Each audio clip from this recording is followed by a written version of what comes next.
Gloria a Dios. El llamado de Dios en el Cristo. El llamado de Dios en el Cristo. Meditamos en Mateo capítulo 13, versículos del 1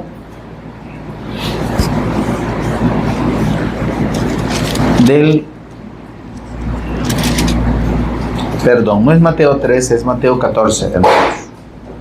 Mateo 14, corríjame ahí en la publicación, por favor. Mateo 14. Ya Mateo 13 lo pasamos. Solo es el capítulo, ¿verdad? No es que nos hemos perdido. Mateo 14, versículos del 1 al 5. Me dice cuando lo tienen, si ya lo tiene, y lo leemos juntos. Solo dos hermanos, pero bueno. Leemos la palabra del Señor que dice así.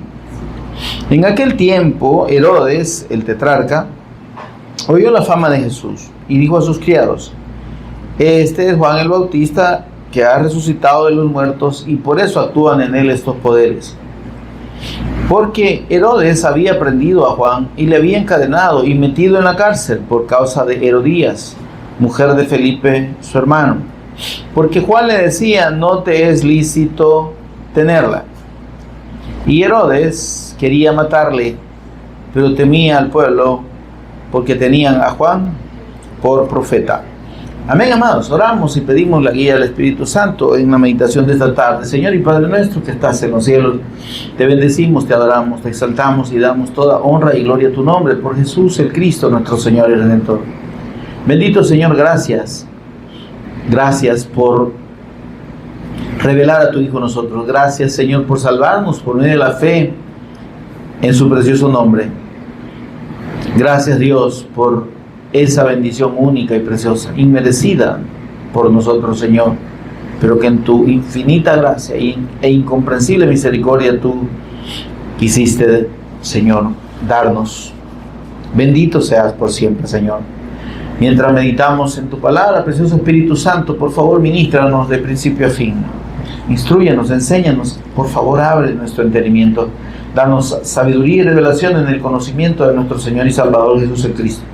Que podamos, Señor, entender el propósito de tu llamado en la fe del Cristo. Ayúdanos, Señor, a permanecer dentro de ese propósito hasta el día de tu venida o hasta cuando tú nos lleves a tu presencia.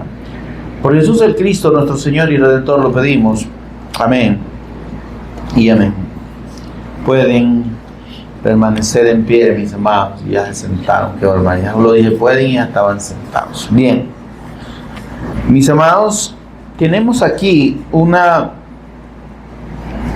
de los hechos quizá un poquito fuertes, o a veces interpretados de distintas maneras en relación con el hecho de la muerte del profeta Juan. ¿Está conmigo? Eso es lo que narra este capítulo 14, y hasta el versículo 12 se narra la manera en que Juan el Bautista fue muerto. Amén, amados. Y nosotros vimos ya hace un par de capítulos, o unos 3 capítulos, vimos que el Señor se refirió a Juan el Bautista como el hombre, o el más grande, dice, de entre los nacidos de mujer. Dijo el Señor, Juan es el más grande, no se ha levantado otro mayor que este profeta. El Señor Jesús le da una categoría de un profeta y de un hombre muy, muy destacable. Amén, hermano. Y de hecho hablábamos y explicábamos acerca de Juan el Bautista en cuanto a la característica única en su persona de ser el último profeta que dio cierre a la profecía del tiempo antiguo. Amén. Y el primer profeta que ve al Cristo directamente y que tiene el privilegio de reconocerlo, de verlo y de oírlo también. Amén, amados. Entonces, esta característica en el profeta Juan, hermanos, Juan el Bautista, nos deja un poquito como contrariados cuando nos damos cuenta, y según la narración de los evangelios, que estaba encarcelado, que fue encarcelado. Amén. En el capítulo 11, si ustedes revisan conmigo, por favor, vean ahí el capítulo 11.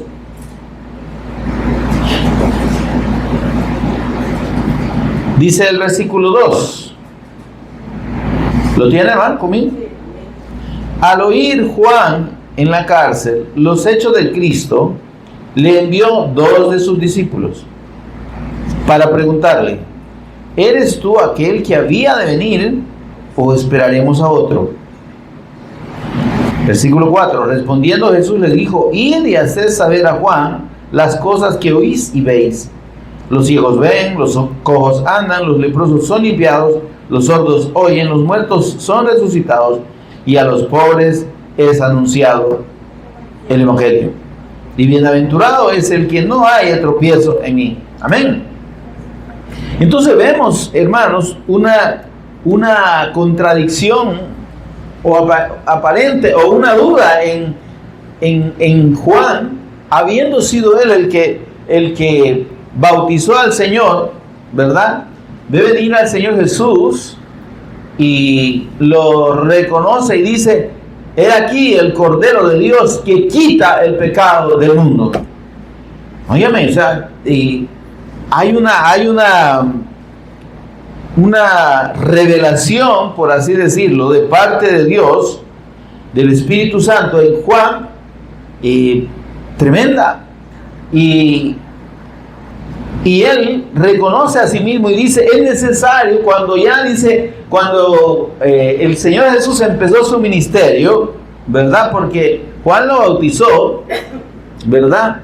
Y él bautizó al Señor Jesús, antes que el Señor iniciara su ministerio, él empezó a bautizar como una señal de arrepentimiento del pueblo a la fe del Mesías Cristo que ellos habían abandonado, a la fe del pacto. ¿Está conmigo, hermano? Porque hay que tener claro eso en cuanto al bautismo de Juan. Actualmente, hermanos, mucha congregación cristiana evangélica ha confundido el bautismo de Juan y el bautismo del Señor Jesús, porque no son lo mismo y no tienen el mismo propósito. Juan bautizó, dice, para arrepentimiento y perdón de pecado al pueblo de Israel. Está conmigo, hermano. El mensaje del profeta Juan, hermanos, no era para el mundo. ¿Está conmigo? No era para todo el mundo. El mensaje de Juan el profeta era para el pueblo de Israel.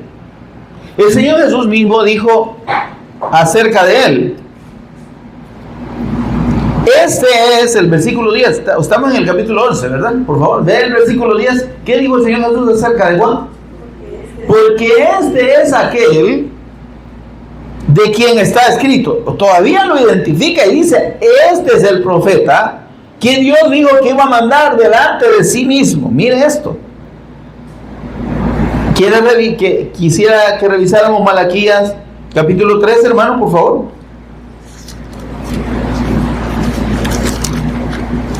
Malaquías está antes de Mateo, exactamente antes, porque es el último libro del Antiguo Testamento.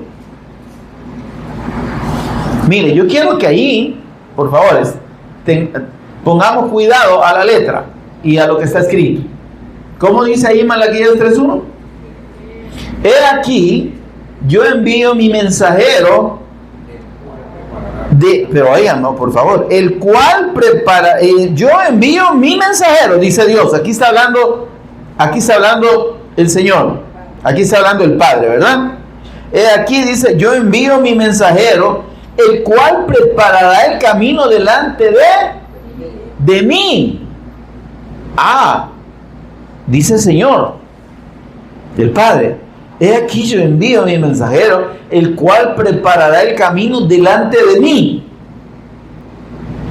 Y vendrá súbitamente a su templo el Señor, a quien vosotros buscáis. ¿Está conmigo, amado? Miren, por favor.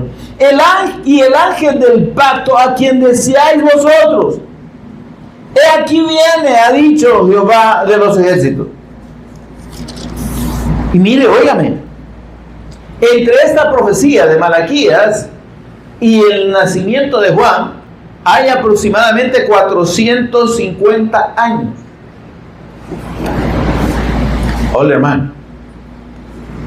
Óigame, realmente esta era una profecía muy fuerte. Desde esta palabra que Dios da a Malaquías, como digo que es el último profeta del Antiguo Testamento, desde esta palabra hasta Juan el Bautista, Dios no habló por medio de nadie.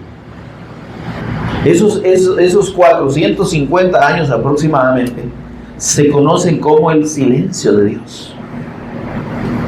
Imagínense ustedes qué misterio tan fuerte y que además qué precioso de parte de Dios. Anuncia, dice el Señor, vaya, hasta aquí hablo yo y anuncio al Cristo, anuncio a mi Mesías. Amén. Y dice, yo voy a enviar a mi mensajero delante de mí, o al mensajero que prepare el camino delante de mí. Pero dice algo incomprensible, porque está hablando el mismo Dios. Léalo conmigo ahí. Y dice, y vendrá súbitamente el Señor. O sea, Dios está diciendo, voy a enviar un mensajero que va a preparar el camino para mí. ¿Quién iba a venir? Hola. Según lo que está diciendo Malaquías, ¿quién iba a llegar? Hola. ¿Quién? No, ¿quién? Vuelva a leer ahí, por favor. Está hablando el Padre, está hablando Dios, Yahweh, y dice, he aquí yo envío mi mensajero para que prepare el camino delante de mí. Dios está diciendo, yo voy a llegar. Amén, hermano. Pero dice algo más precioso. Y llegará, dice, y vendrá súbitamente a su templo el Señor. ¿Qué le parece a usted? Dios está dando las credenciales del Cristo, las más claras y certeras, confirmando su divinidad. Amén, hermano. Confirmando que el Hijo Eterno es igual que Él, proviene de Él. Amén. Y es parte de Él. Amén, hermano. Comparte su naturaleza de una manera innegable. Y vendrá súbitamente a su templo el Señor. Qué lindo, ¿verdad? Jesús es el Señor. Amén. El Señor dice, a quien vosotros buscáis. Y dice más, el ángel del pacto, a quien vosotros deseáis. Mire ese ángel que ha sido manifestado a lo largo de los siglos, desde allá, desde el antiguo tiempo, ¿verdad? Desde Abraham prácticamente, ¿verdad? Hasta el tiempo de Malaquías, ¿verdad? No se le apareció a Malaquías, pero estamos hablando de la profecía, ¿no? Ese ángel del pacto que tiene su aparición en todo el Antiguo Testamento, ese ángel de Jehová, es el Cristo, hermano. Amén, hermanos. Y entonces dice, ese ángel del pacto al que ustedes desean. He aquí, viene. ¿Quién viene? Viene ese ángel del pacto. Viene el Señor, viene el Cristo. Amén, amado. Viene Dios. Por eso es que también la profecía de Isaías 7:14 que dice, y llamará su nombre Emmanuel, Dios con nosotros. Sin duda, ¿verdad? Ahora, es esta profecía, hermanos, realmente para los judíos es algo difícil de aceptar, porque no ven al Cristo aquí, no ven al Cristo, ven a Dios, ven al Padre viniendo. Pero el Señor Jesús, hoy vamos a Mateo, en Mateo 11 versículo 10, aclara que esa profecía estaba hablando de Él mismo. Y óigame, por favor, esto lo oyeron los judíos. Amén, amado. Esto lo oyeron y entendieron. Pero, miren, por favor, cuando la religión llena el corazón del hombre, absorbe la fe del pacto. La religiosidad, hermanos, impide ver la gloria del Cristo al religioso.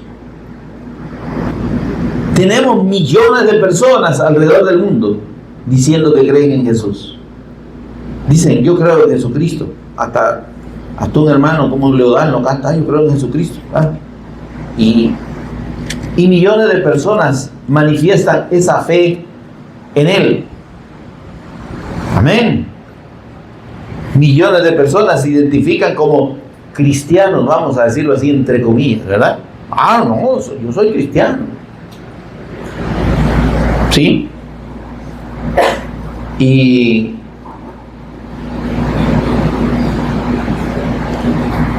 sus vidas y esa fe aparente no es suficiente para transformarlos. Esa fe que ellos manifiestan y que practican religiosamente, asisten a sus reuniones, hacen lo que les indica su doctrina, ¿verdad? Y vamos a los hermanos cristianos evangélicos que somos los parientes más cercanos, ¿verdad? Que llevan flores a la iglesia, que danzan, que profetizan, que hablan en lenguas. Están conmigo, hermano. Cualquier parecido es pura coincidencia, hermano. Pero estamos hablando de una percepción y concepción religiosa de Cristo. Cantamos, ¿verdad? ¿Sí? Cantamos disque alabanzas. Y realmente, hermanos, toda esa, como se podría decir, parafernalia, todo ese montón de asuntos ahí relacionados con el tema del Cristo, de nuestro Señor Jesús, para muchas personas eso es todo. Salen de las iglesias y dejan al Señor, dejan al Cristo ahí adentro. Unos lo dejan clavado, otros lo dejan en el altar, ¿verdad? Lleno de flores, que ya parece el cementerio el asunto ahí, ¿verdad? Otros lo dejan ¿en qué? En el rótulo de la iglesia, y siguen sus vidas como si el Cristo no existiera. Como si solo fuera una expresión, como si solo fuera una identidad, póngale una identidad religiosa, ¿verdad? Ah, ¿usted de cuál religión era? Yo de tal, ¿verdad? ¿Y de qué iglesia es? Del tal, ¿verdad? De tal iglesia, de asambleas, del taber, ya no es ni tabernáculo, taber. No estoy criticando, ¿verdad? Solo estoy diciendo que las personas en realidad piensan que esa es la fe. No están viendo al Señor Jesús como debe verse, como Dios lo revela, sino que han hecho del Cristo nada más una identidad religiosa. Amén, hermano. Estos judíos que recibieron al Señor Jesús, que lo vieron, que oyeron sus palabras, no dejaron de verlo como el hijo de María y de José. ¿Sabe usted que? Mire, vaya conmigo por favor al capítulo 13, el versículo 53. Esa parte no la desarrollamos porque la estoy incluyendo aquí. Pero dice que el Señor Jesús, después de que terminó las parábolas, ¿se acuerda cuál fue la última parábola que estuvimos sobre la que estuvimos meditando, verdad? ¿Cuál fue, hermano? ¿Cuál fue, hermano? Dios guarde. Menos mal que ponen atención. Sobre la parábola sobre los tesoros, ¿verdad? Tesoros nuevos y tesoros viejos. Amén, hermano. Va, pues despierten, porque aquí no hemos venido a dormir. Ahora,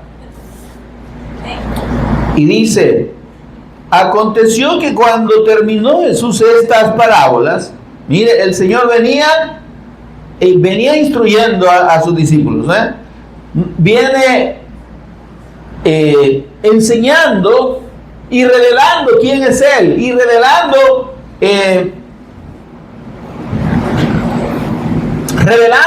las características del reino del Cristo. Amén. Amén, hermano. Y viene enseñando lo que es realmente creer en Él como el Cristo. Amén, hermano. Y entonces habló del trigo y la cizaña, ¿verdad? Amén. Habló de la levadura, lo que significa la fe del evangelio dentro de la persona.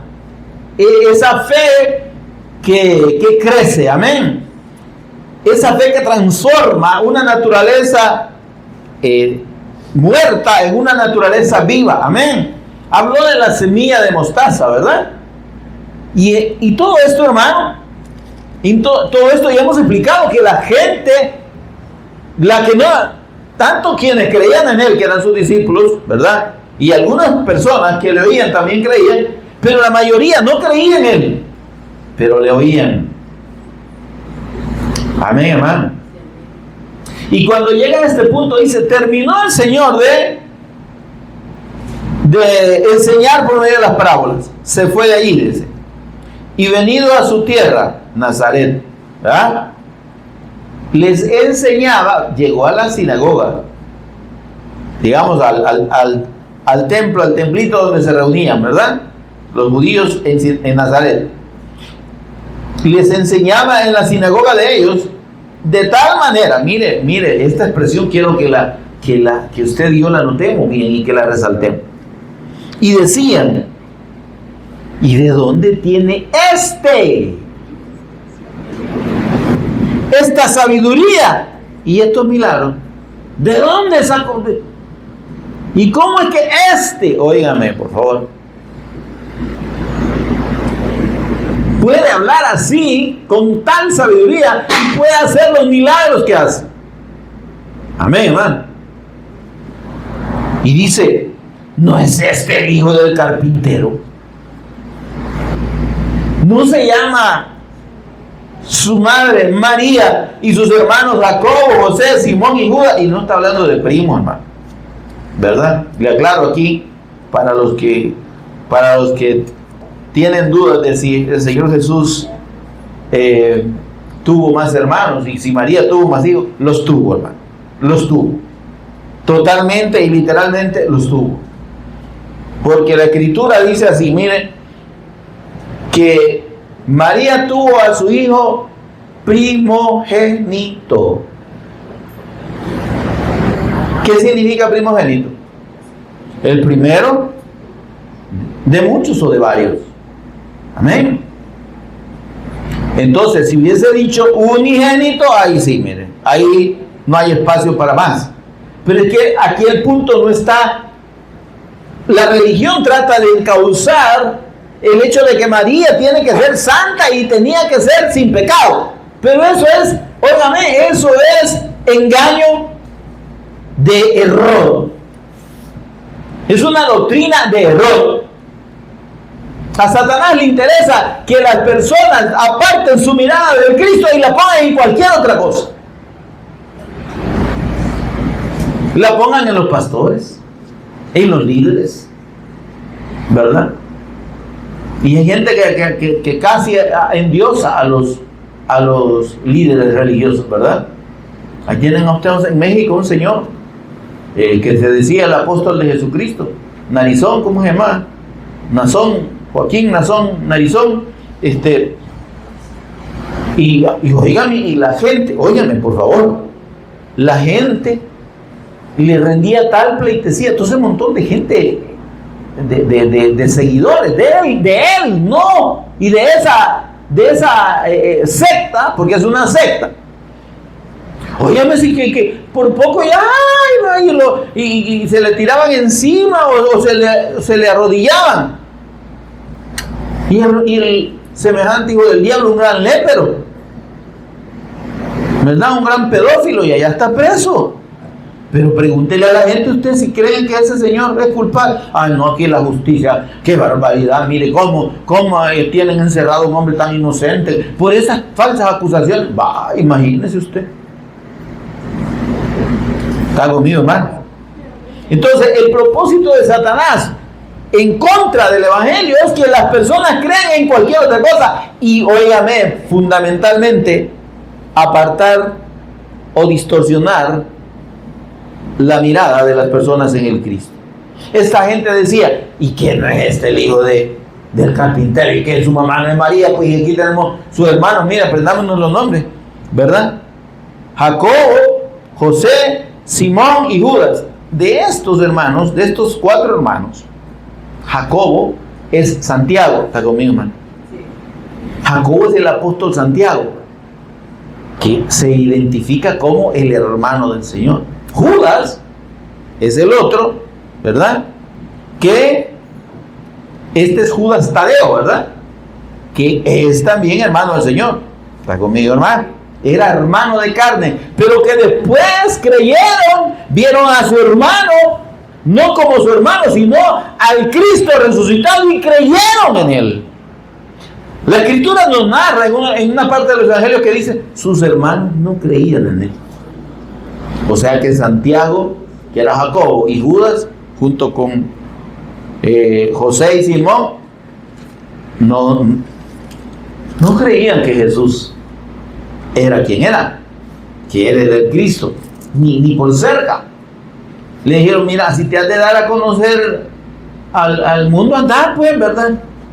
¿Qué haces aquí? Si aquí nadie va a creer en vos. Fíjese que terrible, ¿verdad? Ahora, dice, y no están, dice el versículo 56, todas sus hermanas con nosotros. ¿De dónde pues tiene todas estas cosas? Y se escandalizaban de él. ¿Está conmigo, hermano? Entonces, vemos que aunque las personas veían al Señor, le oían hablar, sentían la autoridad de su palabra, veían los prodigios y los milagros que él hacía, había una dureza en el corazón del pueblo de creer en él como el Mesías, como el Cristo, que persiste hasta hoy. Porque el judío ortodoxo religioso, ¿sí?, que practica la religión judaica, porque es una religión, así se les conoce, hermanos, ellos no aceptan el Nuevo Testamento como palabra de Dios. La Biblia de los judíos como religiosos solo es el Antiguo Testamento, es el Tanaj, así le conocen. Son los 39 libros que tenemos nosotros hasta el Antiguo Testamento, y de ahí ellos no reconocen el Nuevo Testamento como escritura. Son libros históricos, dicen, pero eso no permiten que sus hijos, los padres, lean. En las escuelas no se menciona la historia de Jesús. Es prohibido que en la familia se hable de Jesús. Ven a Jesús como un enemigo, como un traidor. Y lo ven al punto de no querer oír de él. ¿Sabe por qué? Porque asocian todos los males que han tenido ellos, desde religiosamente hablando, en toda la historia, porque los han acusado de que ellos mataron al Cristo, a Jesús. Y toda la institución religiosa que ha estado, por así decirlo, enseñando la religión, porque es religión cristiana, católica, le vamos a decir así en general, ¿verdad? Universal, ha estado enfocada, hermanos, a imponer, por así decirlo, a través de los siglos, ¿verdad? A perseguir a estas personas. O sea, en algún momento dicen, no, que estos desgraciados son los que mataron al Señor, entonces hay que perseguirlos y matar. ¿Está conmigo, hermano? Los religiosos, allá por 1700, o antes, 1600, existieron los famosos caballeros cruzados. Andaban bien cruzados también. Y que ellos emprendieron aquellas cosas que se llamaban las cruzadas, ¿verdad? Y eran guerras contra los herejes, ¿verdad? Y contra los incrédulos, ¿verdad? Y ellos igual le hacían la guerra perseguían a los judíos. Entonces, el judío natural, el judío que es, digamos, descendiente de Abraham, entre comillas, ¿verdad? El judío nativo, por así decirlo, el que tiene identidad con esa descendencia, no quieren oír hablar de Jesús. Porque por culpa de ese Jesús, ellos se sienten que les han hecho mucho daño a través de él. ¿Está conmigo, hermano? Pero, ¿a qué llegamos con esto? De que precisamente, hermanos, hicimos una aclaración hace un rato. La religiosidad y la religión impiden ver a Jesús como quien es Él, como el Cristo. Porque Satanás ha minado, ya ha invadido, se ha infiltrado en las denominaciones y en las organizaciones cristianas, evangélicas, para, meter él toda esta enseñanza torcida que tiene como propósito que las personas no vean ni crean en Jesús como el Cristo. No, si usted necesita, para que usted demostrara su fe en Jesús o en Jesucristo, usted solo con una crucita que se ponga y estuvo, ¿verdad? Y ahí vemos que hasta el diablo usa cruces, solo que al revés, ¿verdad? ¿Está conmigo? Entonces, en realidad, el nombre del Señor Jesús y quién es Él, se pierde. La gente no ha llegado a ver realmente al Señor Jesús como el Cristo.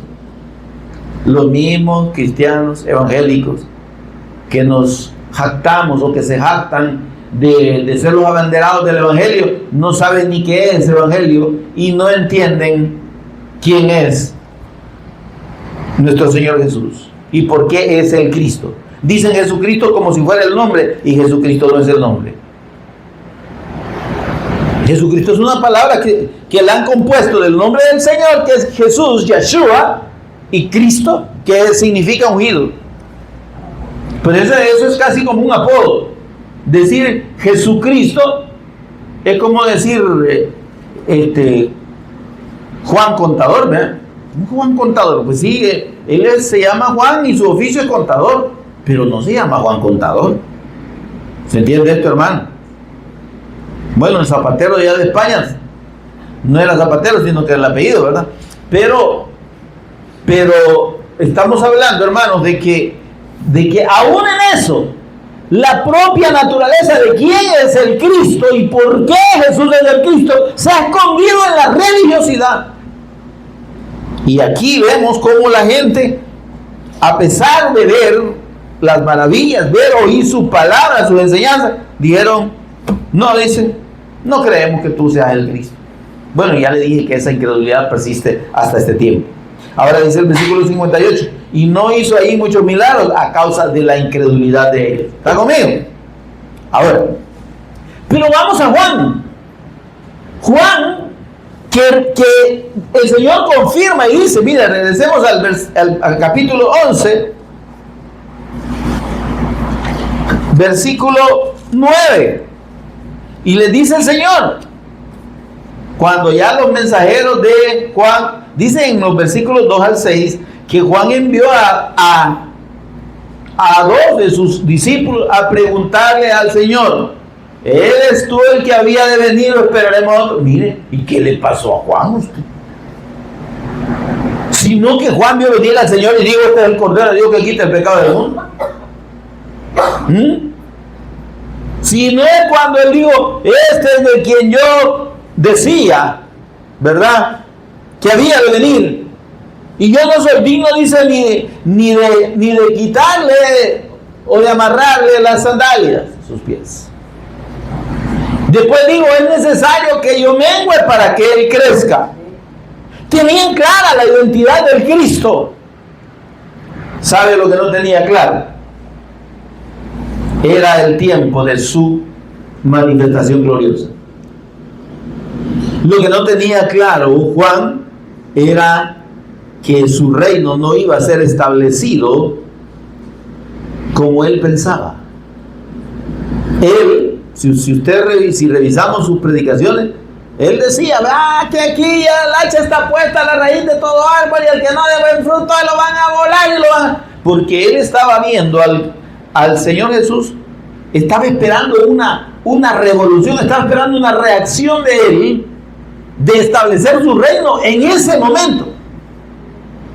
¿Está conmigo, hermano? Juan no veía la muerte del Cristo, él no había entendido eso. Como decía, cuando él predicó al pueblo, a ese pueblo incrédulo del que estamos hablando, le predicó para que se arrepintieran delante de Dios por haberse apartado de la fe del Mesías Cristo. ¿Está conmigo, hermano? Y entonces él decía, arrepentidos, porque el reino de los cielos, el gobierno del Cristo, está cerca. Él decía, miren, el Cristo ya está por venir. El prometido, aquel, ¿verdad?, que el Señor dijo que venía, ya está por venir. Y él dijo, yo soy la voz que clama en el desierto, preparad el camino del Señor, enderezar, hacer sendas derechas para su pies. Amén. Él entendía cuál era su propósito, pero lo que no entendía era la obra del Cristo. Amén, hermano. Así hay muchas personas hoy. ¿Sabía usted que Apolos, un discípulo ya en los tiempos de Pablo, estamos hablando de unos 50 años o unos 30 años después de la resurrección del Cristo? ¿Está conmigo? Allá por el año, año 50, 60 después de Cristo. Amén. Apolos era un hombre, dice, instruido. Un hombre, ¿cómo dice la Escritura? Elocuente, dice, y fervoroso y poderoso en la Escritura. El hombre conocía la Escritura, pero miren, se había quedado al nivel de Juan. Pero dice, solo conocía el bautismo de Juan. Amén, hermano. ¿Y por qué menciona que solo conocía el bautismo de Juan? Porque Juan no llegó a ver al Cristo muerto y resucitado. No entendió la obra del Cristo consumada, no la vio. Y por eso la duda de él dice, mire, fíjese esto, hermano. Cuando nosotros no tenemos claro, cuando las personas no tienen claro el propósito de su llamado delante de Dios, en relación con la revelación del Cristo, hermanos, pueden extraviarse de la fe. ¿Sí? Ya le dije, ¿cuántos creyentes hay que dicen creer en Jesús, pero no entienden la obra del Cristo? Pero no han llegado a creer plenamente en Jesús como el Cristo y en su sacrificio redentor, en su muerte y su resurrección, como el único y el todo necesario para el perdón de sus pecados, la reconciliación eterna con Dios, su santificación, su justificación y la salvación. Dicen creer en Jesucristo, pero hay que cumplir la ley, hay que cumplir los mandamientos, porque no nos vamos a condenar. Sí creo en Jesús, pero si yo no me bautizo, me voy a ir al infierno. Si hay que creer en Jesús, pero si yo no me caso, me voy a condenar. ¿Me estoy dando a entender, hermano? Porque sin tener clara la revelación del Cristo y quién es Él, y cuál es el propósito de su sacrificio eterno, hermano, sin creer en Él plenamente, no solo decir yo creo en Cristo, sino en creer en su sacrificio, en su obra redentora, hermano, la gente no puede tener comunión con Dios, no puede ser salva. Porque Apolos, yo le voy a decir una cosa, Apolos, que era un gran conocedor, un hombre poderoso de la Escritura, según narra el libro de Hechos. Si Priscila y Aquila, que eran los discípulos de Pablo, que le hablaron del Cristo y le aclararon todo lo concerniente al Señor, eso dice el capítulo 18 de Hechos, Apolito no hubiera conocido al Señor. Apolo hubiera quedado ahí, no hubiera sido salvo, hermano. Y óigame, deberíamos nosotros preocuparnos por ese montón de personas que dicen creer en Jesús, pero que no han creído en Él como el Cristo, que no les ha sido revelado el Señor Jesús como el Señor y Cristo. Amén, hermano. Porque óigame, si las personas no creen, por mucho que tengan una buena intención, por mucho que hagan de corazón las cosas, que vayan a la iglesia o a los cultos todos los días o a misa todos los días, lo que usted quiera, ¿verdad? A las reuniones que sea, no van a ser salvos, hermano. Solo se puede ser salvo, solo se puede ser redimido, perdonado, santificado, justificado en el nombre del Señor Jesús, por la fe en Él como el Cristo, por la fe plena en su sacrificio eterno, hermano. No hay otra forma. Pero Satanás quiere tener a la gente ahí, en el nivel de Juan, sin entender la obra plena del Cristo.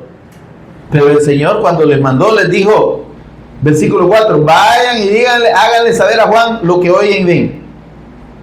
Los ciegos ven, los cojos andan, los leprosos son limpiados, los sordos oyen, los muertos resucitados, y a los pobres les ha anunciado el Evangelio. Vayan a decirle que yo soy el Cristo y que yo soy el profeta de Dios, ¿sí? Que he venido para anunciar el Evangelio, que mi propósito no es andar haciendo revueltas. Si él está preso, porque Juan lo que sentía era que estaba desesperado, porque él pensaba que el Señor iba a iniciar la revuelta y que él lo iban a sacar de la cárcel. ¿Están conmigo, hermano? Porque no estaba dentro en la línea del propósito de Dios, porque se apartó. Si él le hubiera puesto atención, mire, por favor, a la obra del Cristo, a lo que él hacía. Dice que él oía, al oír Juan en la cárcel, los hechos de Cristo, ¿sí? O sea, él oyó, pero antes de que lo echaran preso, ya también había oído. Amén. Y entonces, pero si él hubiera puesto más atención a eso, él conocía las escrituras y hubiera entendido, entonces este asunto no es que va a ser ya, ¿verdad? Sino que hay un propósito mayor en la obra del Cristo. Y entonces por eso es que, óigame, si nosotros no tenemos claro el propósito del Evangelio, hermano, si las personas, si los ministros, si los que predican no tienen claro, ahí tiene usted a un pastor muy conocido aquí en El Salvador, que ahí pasa criticando al gobierno y haciendo editoriales todos los días, ¿verdad? No sé qué, no sé qué le llaman el día, en una radio aquí muy famosa, criticando al gobierno. ¿Y usted cree que como ministro de Dios estamos para fijarnos en lo que hace el gobierno? ¿Estamos para criticar a los gobiernos y para corregir a los gobiernos? No, hermano, no es ese nuestro propósito. Dijo el apóstol Pablo, sométanse a las leyes. No dijo peleen para que las leyes cambien. Es más, los reyes y los gobernantes los pone el Señor, para bien o para mal, hermano. Pero ¿qué hace un predicador, un hombre de Dios, entre comillas, metiéndose en pleitos políticos y va manejando una agenda política de crítica y de señalamiento? El propósito del Evangelio, hermanos, es salvación. Y el propósito del Evangelio es espiritual. El Señor Jesús dijo claramente, mi reino no es de este mundo. El verdadero discípulo del Cristo, el verdadero cristiano, seguidor del Cristo, no tiene vínculos con el mundo ni con la política. No ha sido llamado para cambiar gobiernos. No ha sido llamado para criticar gobiernos. Pero entonces, ¿cómo es que tenemos que...? No, hermano. El Señor Jesús no mandó a sus discípulos a cambiar gobierno. Digo, vayan y prediquen el Evangelio a toda criatura. Y esa misión y esa comisión de parte del Señor es la única que tenemos y la más importante. Porque de ella depende Mateo 24, 14, ¿verdad? Dijo el Señor, cuando este evangelio del reino sea predicado para testimonio a todas las naciones, entonces vengo yo, dijo el Señor. Entonces se acaba el gobierno del mundo, porque le dicen al Señor en el capítulo, en los versículos, creo que del 1 al 3 de Mateo 24, Señor, ¿qué señales habrá de tu venida y del fin del siglo, del gobierno del hombre se referían? Mire, hermano, los gobiernos del mundo no son eternos ni van a ser eternos nunca. ¿Qué hace un creyente? ¿Qué haríamos? ¿Qué de bien haríamos? ¿Y cree usted que estaría dentro de la voluntad de Dios que nos pongamos a pelear con los gobernantes y con los gobiernos? Independientemente de que no estuviéramos a favor y ni aprobáramos lo que hicieran. No todo, mire, hermano, en todos los países no toda la gente apoya lo que hace un gobernante. Ni todo lo que hace un gobernante beneficia a todos. ¿Se entiende esto, hermano? Pero porque no nos beneficia un gobierno, no nos vamos a poner en contra a luchar contra un gobierno. ¿Se entiende esto, hermano? Porque, vaya, criticamos va a venir otro y no nos vamos a poner a criticar al otro. ¿Y en qué vamos a acabar, pues? Que por estar peleando con los gobiernos o estar criticando a los gobernantes y los gobiernos, no vamos a predicar el evangelio, hermano. Eso le pasó a Juancito, hermano. Juan dijo, como este volado ya va a poner bueno, entonces un día se encontró cerca de Herodes, ¿verdad? Me imagino que iba pasando en su carro. Sin vergüenza, ¿por qué te acostaste con la mujer de tu hermano? Está en pecado, dijo el diablo. Ya poco parecía que agarraba el cuerno del Señor que se dice apóstol, ¿verdad? Hermano, por eso es que yo les aclaro que ese señor está extraviado totalmente. Ni es apóstol ni nada, hermano. Porque no, mire, no nos ha llamado el Señor a señalar el pecado de la gente, ni a juzgar a nadie. Porque no podemos nosotros perdonar el pecado, no debemos juzgar a nadie. Y eso no significa no decirle a las personas su necesidad de Dios y su condición pecaminosa. Pero nosotros venimos de ahí. Hemos sido sacados de esa condición de muerte. Y lo que debemos hacer es tener misericordia. Porque Dios tiene misericordia del pecador. Y dice el apóstol Pedro que Él no quiere que nadie perezca. El propósito de Dios no es la muerte del pecador. No es que el Señor no se complace en condenar a nadie. Porque Dios no condena. Quien se condena es la misma persona por su incredulidad, por su dureza de corazón, por su corazón no arrepentido. Pero el propósito de Dios no es decirle a la gente: ajá, chuco, sinvergüenza, ladrón. ¿De dónde usted? ¿Cuándo vio usted que el Señor Jesús increpó a nadie, a ninguna persona, aún aquella mujer adúltera que le llevaron? Él no la juzgó. ¿Qué le dijo? Se puso a escribir en el suelo porque sabe que es lo que estaba escribiendo ahí, el nombre de todos los sinvergüenzas, que se les había olvidado que ellos también eran pecadores. Porque dice que todos los que se apartan de ti, dice, todos los que se apartan de mí, dice el Señor, serán escritos en el polvo. Y entonces el Señor empezó a escribir los nombres. Y los que estaban viendo: ay, me escribió aquí, dijo, mejor me voy. ¿Se entiende esto, hermano? Porque, óigame, no estamos en condición de condenar a nadie. Sí somos pecadores, hermano. Y yo, ¿cómo le voy a decir a alguien: ay, semejante adúltero, semejante fornicario? ¿Cómo si solo esos pecados condenan, hermano? Pecado es pecado. ¿Usted cree que porque dijo una mentira chiquita no se va a condenar a alguien? No, mire, yo nunca he mentido. Lo más que he dicho son mentiritas piadosas. No existen las mentiras piadosas. La mentira nunca puede ser piadosa, hermano.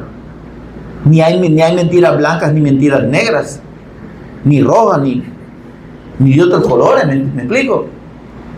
Mentira es mentira. Es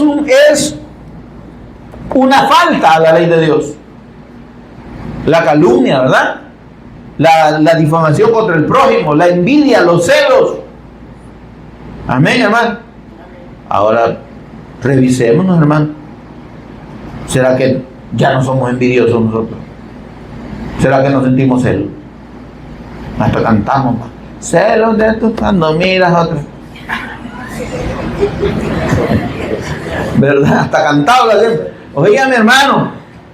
Pero nos fijamos en los pecados visibles del otro. ¡Ah, el bolo! El drogadicto, la prostituta, porque se ven. Pero estamos en la misma condición que los fariseos del tiempo del Señor Jesús. Todo blanquito, todo bien bonito, bien elegantes, bien pulcros, pero por dentro dice que eran sepulcros blanqueados, tenían muerte y podredumbre, mal olor. Porque la religiosidad no salva a nadie, hermano. Porque profesar una fe cualquiera que sea, católica, evangélica, qué sé yo, mormona, es lo que usted quiera, no salva a nadie. Lo único que salva es la fe en la persona y obra de Jesús como el Cristo. Es creer plenamente que Él es el Cristo, creer en su sacrificio eterno y redentor para el perdón de los pecados. Más nada, menos nada, hermano. Y ahí usted póngale rótulo que quiera. Aquí nos llamamos Iglesia de Jesús el Cristo, vino celestial a la nación, pero eso no quiere decir que nosotros seamos la única congregación que va a ser salva. No es la denominación, no es el título, no es la organización, no es la denominación, es la fe en el Cristo.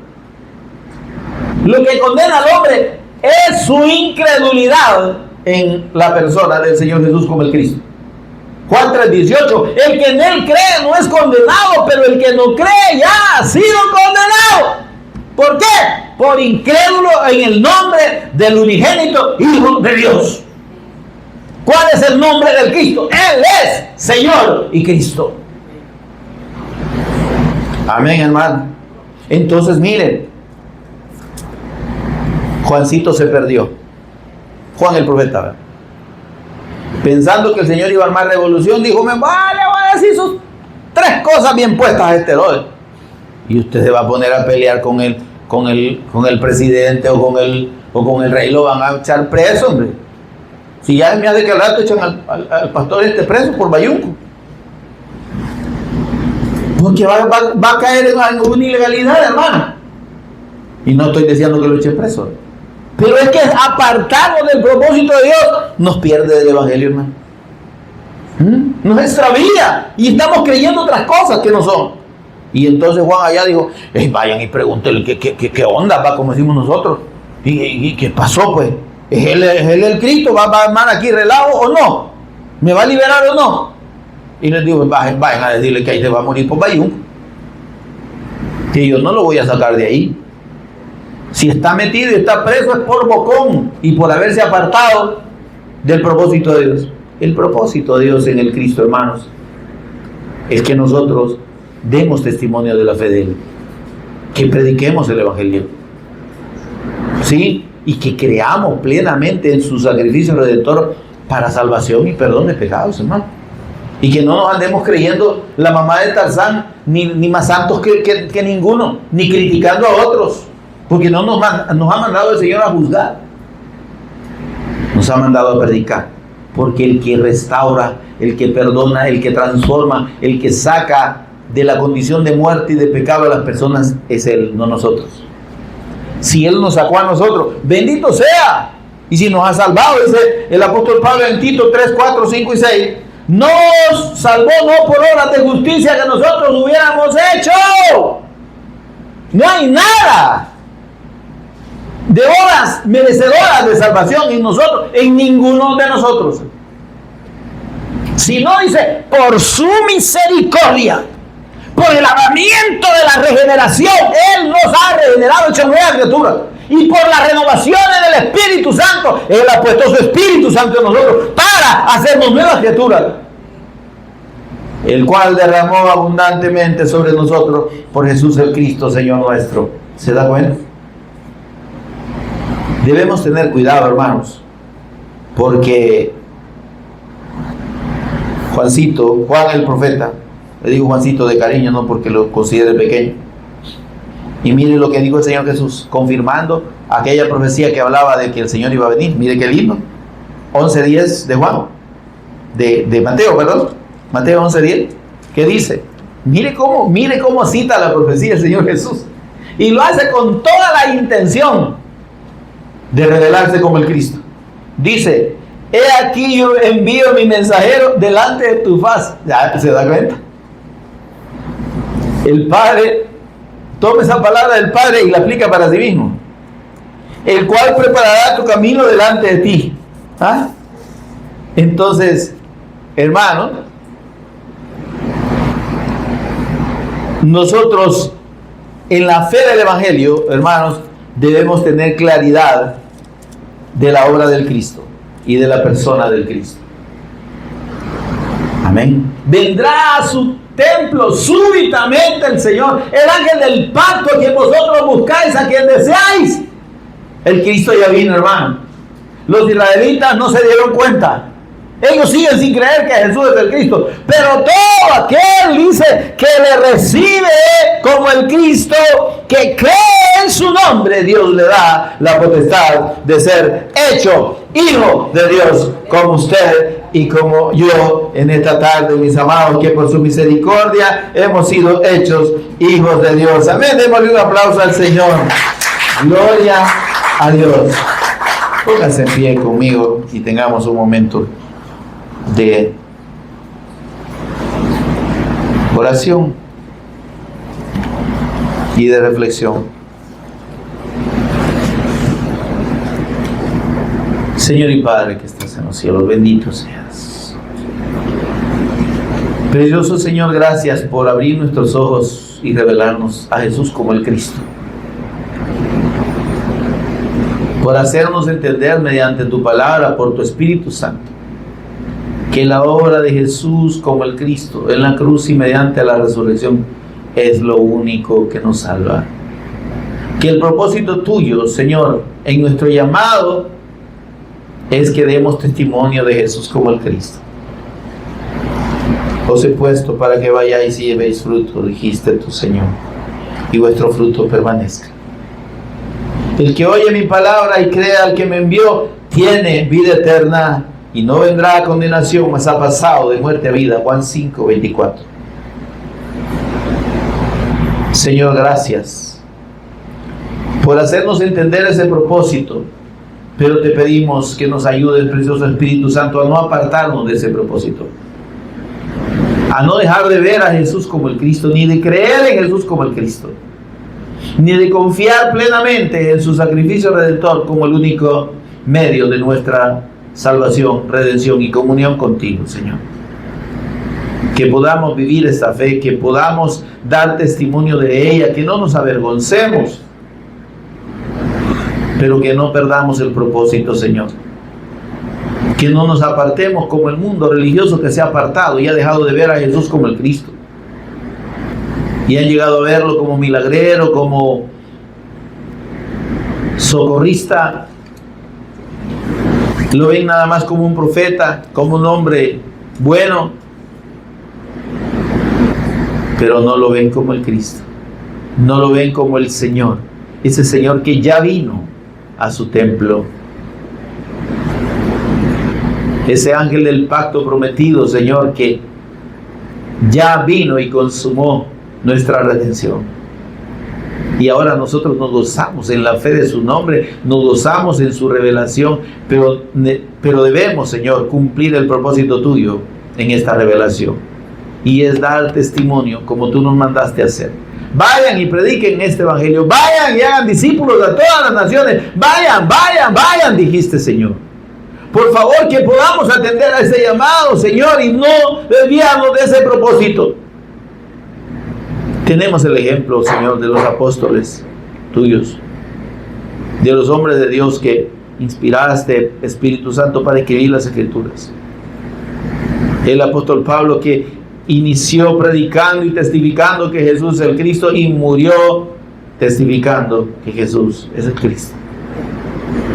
Y todos y cada uno de tus siervos que tú levantaste, que no podamos ser menos que ellos, Señor, porque tú dijiste de Juan: él es el más grande nacido de mujer, pero en el reino de los cielos cualquiera en el reino de los cielos es más grande que él.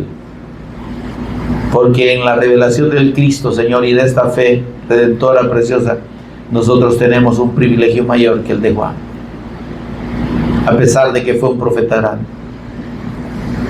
Pero no logró vislumbrar, Señor, la obra del Cristo, aunque lo llegó a entender ya tarde, estando en la cárcel y siendo muerto ahí, Señor. Pero nosotros ahora, Señor, tenemos la vida, tenemos la oportunidad, Señor, de testificar esta fe preciosa, esta revelación del Cristo que nos has dado, Señor. Que podamos, Señor, y que deseemos cumplir con ese propósito, Señor, de tu llamado en nuestro Señor y Cristo Jesús. Gracias, Señor, por Jesús el Cristo, nuestro Señor, lo pedimos. Amén y amén.